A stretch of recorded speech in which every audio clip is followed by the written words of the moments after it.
Chapter 2 Beyond Expectations. Suddenly, he found himself speeding along an unfamiliar country highway, and as he looked back over his shoulder, neither the toll booth nor his room, nor even the house was anywhere in sight. What had started as make-believe was now very real. What a strange thing to have happen, he thought, just as you must be thinking right now. This game is much more serious than I thought, for here I am riding on a road I've never seen, going to a place I've never heard of, and all because of a toll booth which came from nowhere. I'm certainly glad that it's a nice day for a trip, he concluded hopefully, for at the moment this was the one thing he definitely knew. The sun sparkled, the sky was clear, and all the colors he saw seemed to be richer and brighter than he could ever remember. The flowers shone as if they'd been cleaned and polished, and the tall trees that lined the road shimmered in silvery green. "Welcome to Expectations," said a carefully lettered sign on a small house at the side of the road. "Information, predictions, and advice cheerfully offered. Park here and blow horn." With the first sound from the horn, a little man in a long coat came rushing from the house, speaking as fast as he could and repeating everything several times. My. Welcome to the land of expectations, to the land of expectations, to the land of expectations. We don't get many travelers these days. We certainly don't get many travelers these days. Now, what can I do for you? I'm the weatherman. Look at how they spelled weather. Not weather as in the weather outside, but as in whether or not. "Is this the right road for Dictionopolis?" asked Milo, a little bowled over by the effusive greeting. Well now, he began again. "I don't know of any wrong road to Dictionopolis, so if this road goes to Dictionopolis at all, it must be the right road, and if it doesn't, it must be the right road to somewhere else, because there are no wrong roads to anywhere. Do you think it will rain?" "I thought you were the weatherman," said Milo, very confused. "Oh no," said the little man. "I'm the weatherman, not the weatherman. For after all, it's more important to know whether there will be weather than what the weather will be." And with that, he released a dozen balloons that sailed off into the sky. "Must see which way the wind is blowing," he said, chuckling over his little joke and watching them disappear in all directions. "What kind of a place is Expectations?" inquired Milo, unable to see the humor and feeling very doubtful of the little man's sanity. Good question, he exclaimed. "Expectations is the place you must always go to before you get to where you're going. Of course, some people never go beyond expectations, but my job is to hurry them along whether they like it or not. Now, what else can I do for you?" And before Milo could reply, he rushed into the house and reappeared a moment later with a new coat and an umbrella. "I think I can find my own way," said Milo, not at all sure that he could. But since he didn't understand the little man at all, he decided he might as well move on, at least until he met someone whose sentences didn't always sound as if they would make as much sense backwards as forwards. Splendid, exclaimed the weatherman. "Whether or not you find your own way, you're bound to find some way. If you happen to find my way, please return it as it was lost years ago. I imagine by now it's quite rusty. You did say it was going to rain, didn't you?" And with that, he opened the umbrella and looked up nervously. "I'm glad you made your own decision. I do so hate to make up my mind about anything, whether it's good or bad, up or down, in or out, rain or shine. Expect everything, I always say, and the unexpected never happens. Now please drive carefully. Goodbye. Good." His last goodbye was drowned out by an enormous clap of thunder, and as Milo drove down the road in the bright sunshine, he could see the weatherman standing in the middle of a fierce cloudburst that seemed to be raining only on him. The road dipped now into a broad green valley and stretched toward the horizon. The little car bounced along with very little effort, and Milo had hardly to touch the accelerator to go as fast as he wanted. He was glad to be on his way again. It's all very well to spend time in expectations, he thought, but talking to that strange man all day would certainly get me nowhere. He's the most peculiar person I've ever met, continued Milo, unaware of how many peculiar people he would shortly encounter. As he drove along the peaceful highway, he soon fell to daydreaming and paid less and less attention to where he was going. In a short time, he wasn't paying any attention at all, and that is why, at a fork in the road, when a sign pointed to the left, Milo went to the right.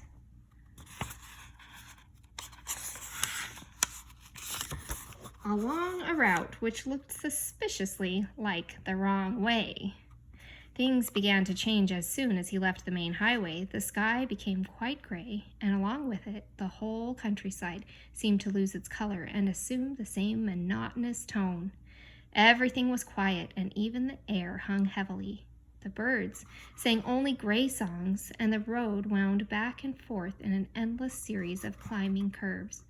Mile after mile after mile after mile he drove, and now, gradually, the car went slower and slower until it was hardly moving at all. It looks as though I'm getting nowhere, yawned Milo, becoming very drowsy and dull. I hope I haven't taken the wrong turn. Mile after mile after mile after mile, and everything became grayer and more monotonous. Finally, the car just stopped altogether, and as hard as he tried, it wouldn't budge another inch. I wonder where I am, said Milo in a very worried tone.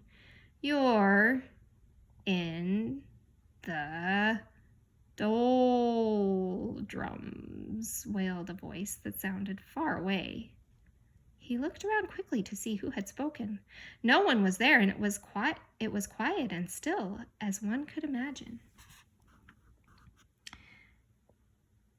Yes, the doldrums, yawned another voice, but still he saw no one. What are the doldrums? He cried loudly and tried very hard to see who would answer this time. The doldrums, my young friend, are where nothing ever happens and nothing ever changes. This time the voice came from so close that Milo jumped with surprise, for sitting on his right shoulder so lightly that he hardly noticed was a small creature exactly the color of his shirt.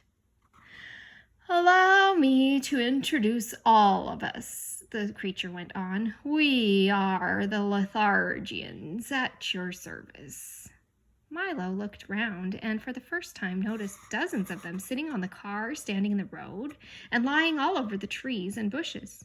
They were very difficult to see because whatever they happened to be sitting on or near was exactly the color they happened to be.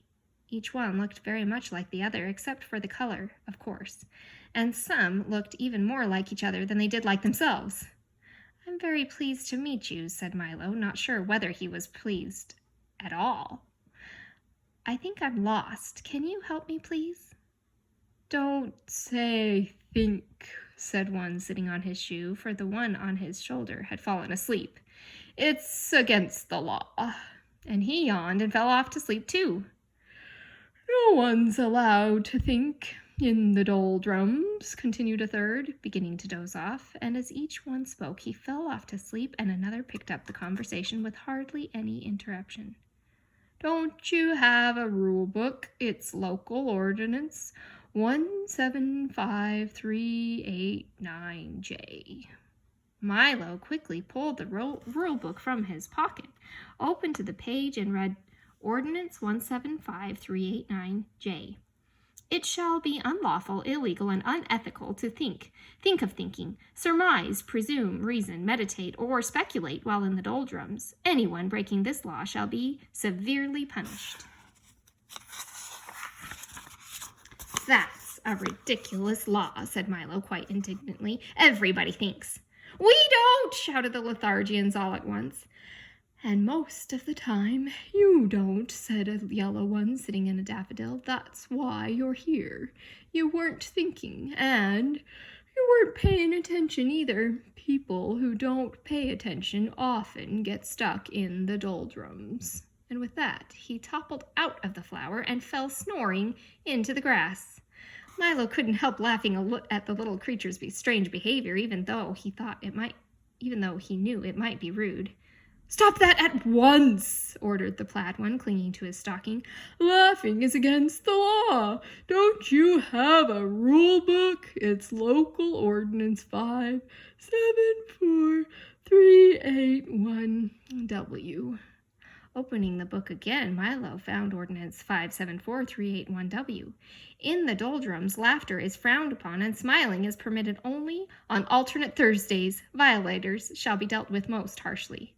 "Well, if you can't laugh or think, what can you do?" asked Milo. "Anything, as long as it's nothing, and everything, as long as it isn't anything," explained another. "There's lots to do. We have a very busy schedule. At 8 o'clock we get up, and then we spend from 8 to 9 daydreaming. From 9 to 9:30 we take our early mid-morning nap. From 9:30 to 10:30 we dawdle and delay. From 10:30 to 11:30 we take our late early morning nap. From 11:30 to 12 we bide our time and then eat lunch. From 1 to 2 we linger and loiter. From 2 to 2:30 we take our early afternoon nap. From 2:30 to 3:30 we put off for tomorrow what we could have done today. From 3:30 to 4 we take our early late afternoon nap. From 4 to 5 we loaf and lounge until dinner. From 6 to 7 we dilly-dally. From 7 to 8 we take our early evening nap. And then for an hour, before we go to bed at 9, we waste time. As you can see, that leaves almost no time for brooding, lagging, plotting, or procrastinating. And if we stopped to think or laugh, we'd never get nothing done." "You mean you'd never get anything done," corrected Milo. "We don't want to get anything done," snapped another angrily. "We want to get nothing done, and we can do that without your help."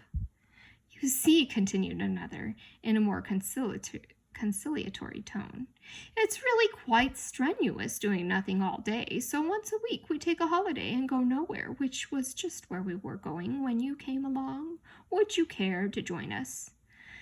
"I might as well," thought Milo. "That's where I seem to be going anyway."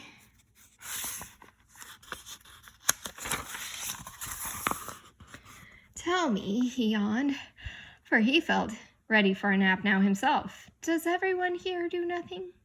"Everyone but the terrible watchdog," said two of them, shuddering in chorus. "He's always sniffing around to see that nobody wastes time, and a most unpleasant character." "The watchdog?" said Milo quizzically. "The watchdog," shouted another, fainting from fright, for racing down the road, barking furiously and kicking up a great cloud of dust, was the very dog of whom they had been speaking. "Run! Wake up! Run! Here he comes! The watchdog!" Great shouts filled the air as the Lothargians scattered in all directions and soon disappeared entirely. "Ruff!" exclaimed the watchdog as he dashed up to the car, loudly puffing and panting.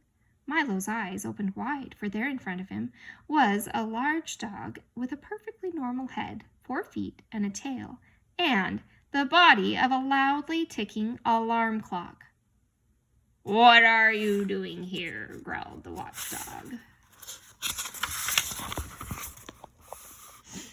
"Just killing time," replied Milo apologetically. "You see—" "Killing time!" roared the dog so furiously that his alarm went off.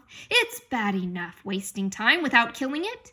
And he shuddered at the thought. "Why are you in the doldrums anyway? Don't you have anywhere to go?" "I was on my way to Dictionopolis when I got stuck here," explained Milo. "Can you help me?" "Help you? You must help yourself," the dog replied, carefully winding himself with his left hind leg. "I suppose you know why you got stuck." "I guess I just wasn't thinking," said Milo. "Precisely," shouted the dog as his alarm went off again. "Now you know what you must do." "I'm afraid I don't," admitted Milo, feeling quite silly. "Well," continued the watchdog impatiently, "since you got here by not thinking, it seems reasonable to expect that in order to get out, you must start thinking." And with that, he hopped into the car. "Do you mind if I get in? I love automobile rides." Milo began to think as hard as he could, which was very difficult since he wasn't used to it. He thought of birds that swim and fish that fly. He thought of yesterday's lunch and tomorrow's dinner. He thought of words that begin with J and numbers that end in 3, and as he thought, the wheels began to turn. "We're moving! We're moving!" he shouted happily. "Keep thinking!" scolded the watchdog. The little car started to go faster and faster as Milo's brain whirled it with activity, and down the road they went. In a few moments they were out of the doldrums and back on the main highway. All the colors had returned to their normal brightness, and as they raced along the road, Milo continued to think of all sorts of things, of the many detours and wrong turns that were so easy to take, of how fine it was to be moving along, and most of all, of how much could be accomplished with just a little thought. And the dog, his nose in the wind, just sat back, watchfully ticking.